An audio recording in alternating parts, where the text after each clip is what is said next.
The Beast of Gévaudan, an eerie and monstrous saga that unfolded between 1764 and 1767, remains a chilling testament to the horrors that can lurk in the darkest corners of our world.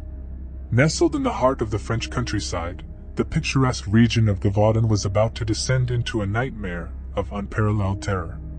It began as nothing more than whispered rumors, tales of a nightmarish creature that stalked the land. Eyewitnesses spoke of a hulking, bloodthirsty beast, its fur as dark as the abyss, eyes glowing with an otherworldly malevolence. Descriptions varied, but all agreed on one thing: it was a monster unlike any other, a grotesque creation of pure evil. The reign of terror started with the sudden disappearance of livestock. Entire herds of sheep and cattle vanished without a trace. Their carcasses, when discovered, were mutilated beyond recognition, their flesh torn to shreds as if by the devil's own claws. But it wasn't long before the creature turned its ravenous appetite toward humans. It was on one fateful night, beneath a silvery moon, that the beast's insatiable thirst for human blood was first sated. A young girl, innocently playing near her home, was torn apart with a savage brutality that defied comprehension. Her anguished screams echoed through the countryside, a macabre symphony of death that would haunt the region for years to come. As the body count continued to rise, terror gripped Gévaudan like a vice. Panic spread like wildfire, and villagers barricaded themselves in their homes, afraid to venture out even in the light of day. But the beast was relentless.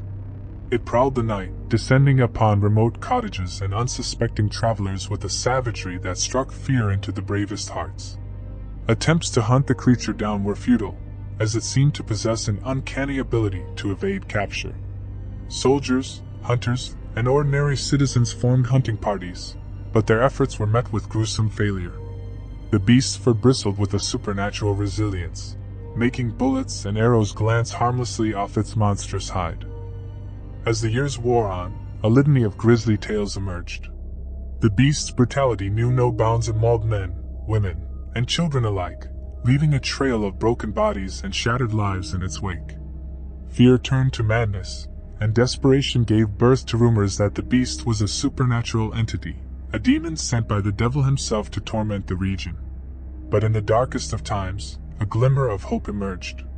A local hero, Jean Chastel, armed with a mysterious silver bullet and a determination forged in the crucible of tragedy, set out to confront the malevolent force that had cast its shadow over Gévaudan. With the fate of an entire region hanging in the balance, a final, cataclysmic showdown was imminent. The Beast of Gévaudan remains one of history's most terrifying enigmas, a nightmarish chapter of human suffering, terror, and the relentless pursuit of an insatiable monster. Its legacy endures as a stark reminder of the darkness that can lurk in the hearts of men and the abyssal depths of the unknown.